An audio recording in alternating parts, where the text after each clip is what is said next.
is Ash. Welcome to my channel.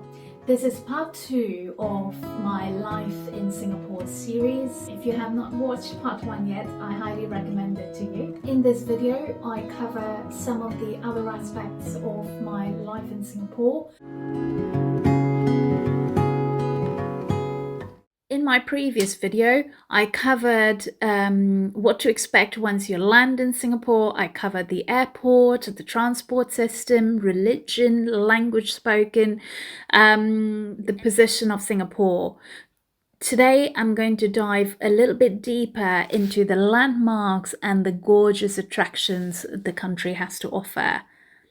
So Singapore has some of the most glamorous tourist attractions, from the Marina Bay Sands to the Singapore Flyer, Sentosa Island, Gardens by the Bay, and the list goes on. But making this nation extremely photogenic. If you're a sucker for history though, Fort Siloso or the Old Parliament House, Fort Canning Park, the Battle Box will be really tempting while you're in the country.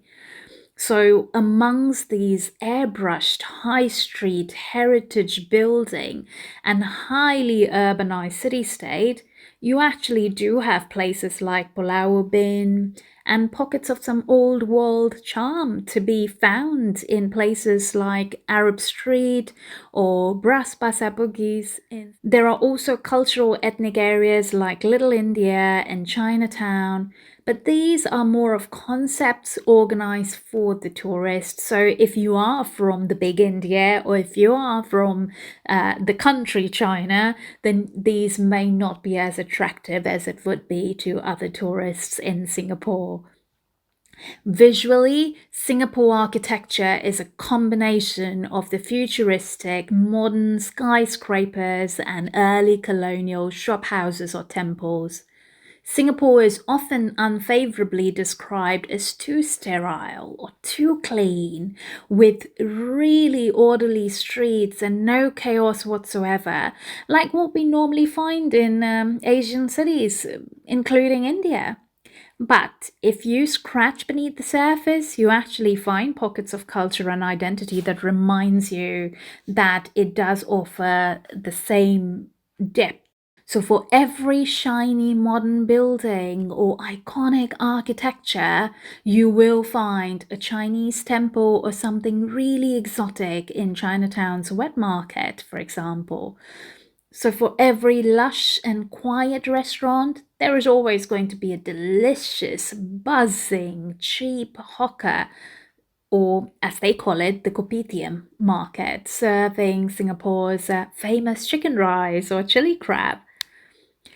You will, however, want to sip the obligatory Singapore sling at the Long Bar in the legendary Raffles Hotel. You will want to see chimes, you will want to visit Gardens by the Bay, visit the Singapore Zoo, the Ninth Safari, the man-made beach on the Sentosa Island, or enjoy the sunset at the rooftop terrace bar at Marina Bay Sands. All of this while you're there.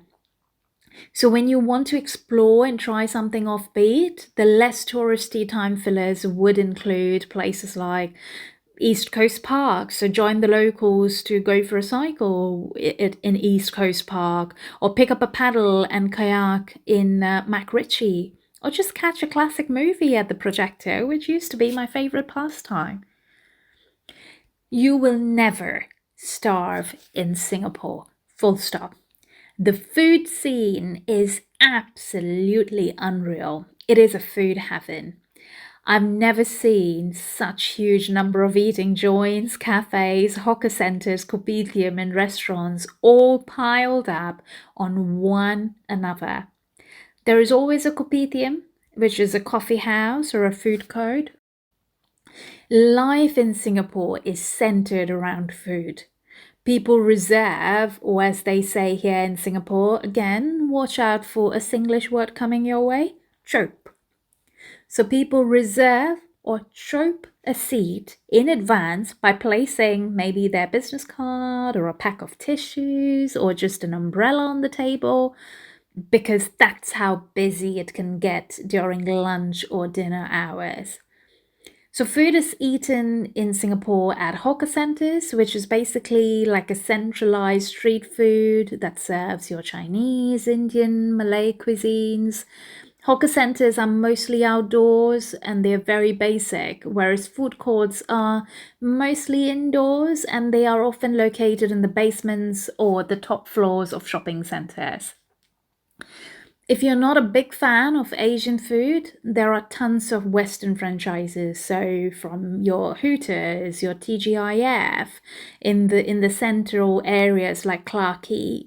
So you can head to the river. So I'm talking about areas like Boat Quay, Clarke Quay, or Robertson Quay, or Holland Village, where you can have plenty to choose from if you're not up for a local cuisine.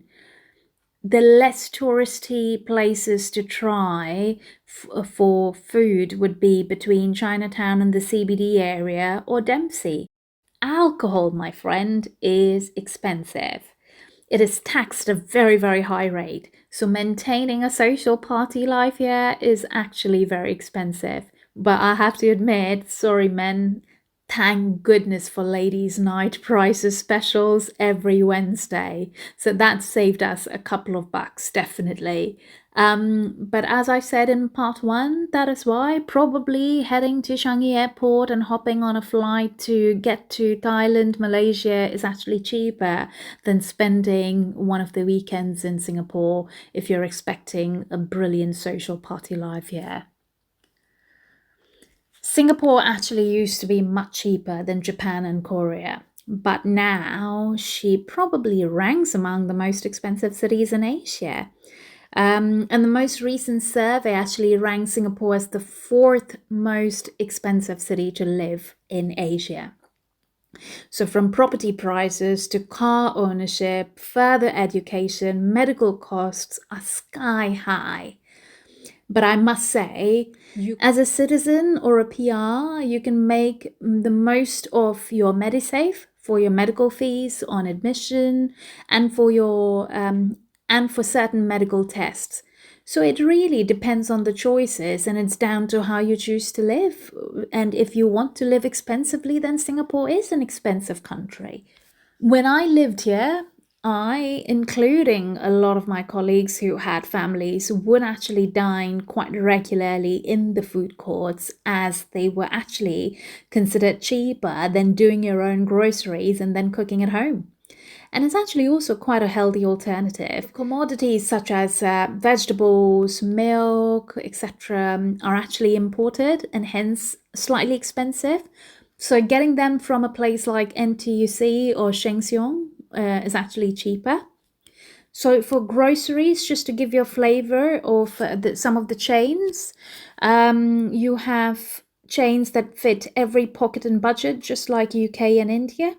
So NTUC Fair Price would be considered to be the mother of all supermarkets and actually fairly reasonable. Whereas if you go to cold storage offering international items, it's of course going to be slightly more expensive. For the budget savvy shoppers, you have Sheng Siong. For everyday use, you have Giant.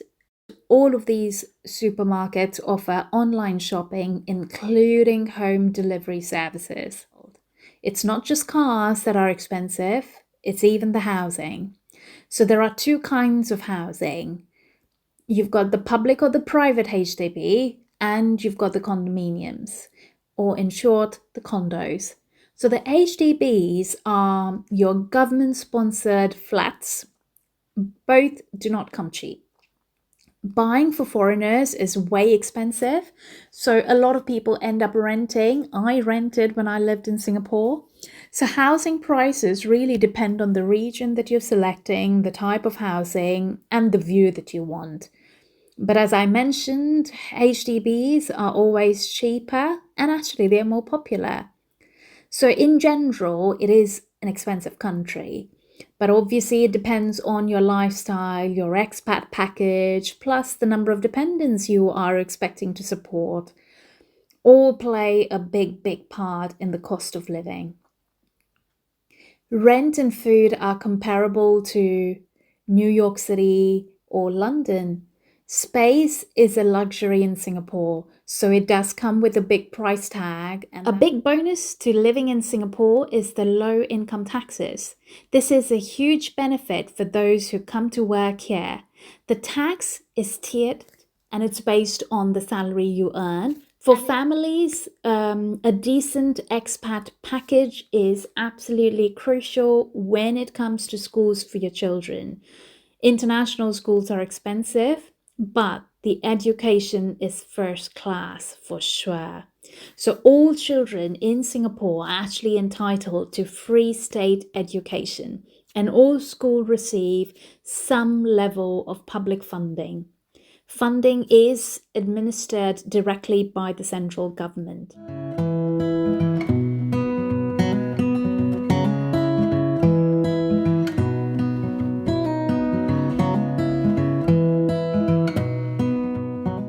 Right, with that, we come to an end of part 2 of the 3-part series on my life in Singapore. Hope you found this video useful, and if you did, please do not forget to like, comment, share, subscribe, well, you know the drill. There is more to come in part 3, which will complete the 3-part series. Thank you so much for watching.